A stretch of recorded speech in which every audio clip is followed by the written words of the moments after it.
When I was a little girl, I always wanted to be an author, and I was going to be the first author with the last name Weeb. And my dad said to me, he said, well, if you're going to be an author, you need something to fall back on, because what if nobody buys your book? And so I said to him, I said, well, then I think I'm going to be a teacher.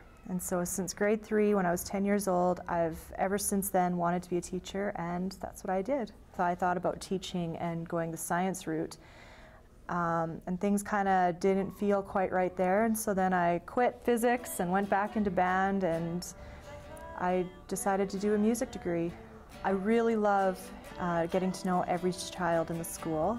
Create a huge bond with them instead of just being their teacher for 1 year. Also, I really believe music education is very, very valuable in our society, and I would fight to keep it in schools for as long as my career would allow me to.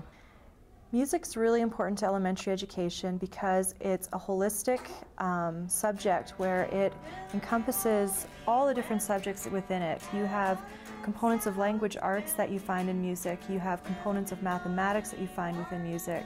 There's components that you can bring into it from science and from social studies. Also, music has been proven to use the whole brain, not just one side of the brain like language arts or one side of the brain like mathematics.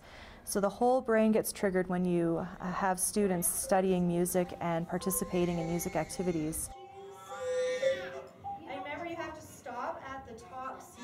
So listen, listen, listen to the sounds of the instrument. We need to have everything to encompass the whole child and the whole person, and music is a very important part of that. So you have children who they don't find their passion in the other subjects, and maybe music is the only way for them to express themselves. And so for those kids, they need that other outlet to express themselves, because they might have the hardest time in every other subject, and then they come into this room and here they actually feel like they know what they're doing, they're comfortable.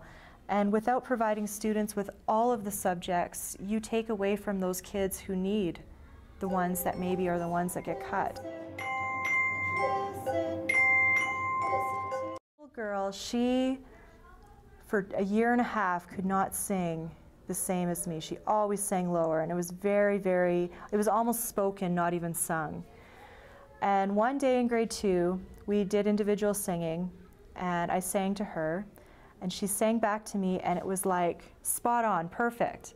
And she just got the hugest smile on her face. She was so excited when I told her that she was the same as me. And so we had a high five, and the kids in the class all clapped. And ever since then, she was able to sing the same.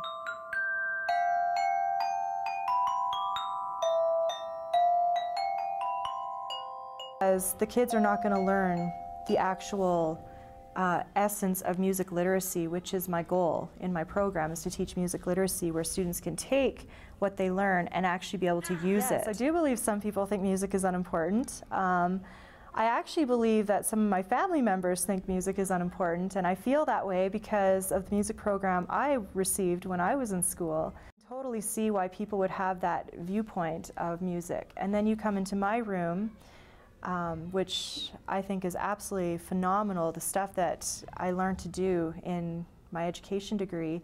And we play with all sorts of different instruments, and we learn about all the different notes, and we learn about the rhythms, and we use them, and we create. And we create our own compositions, the children do, even from as small as kindergarten.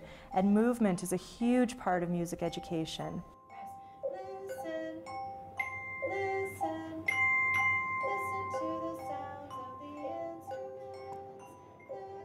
Kids, always working with the kids. We have so many other things we have to do as teachers, such as writing report cards and going to meetings, but working with the kids is definitely the reason I'm here, and it's definitely the reason I come back.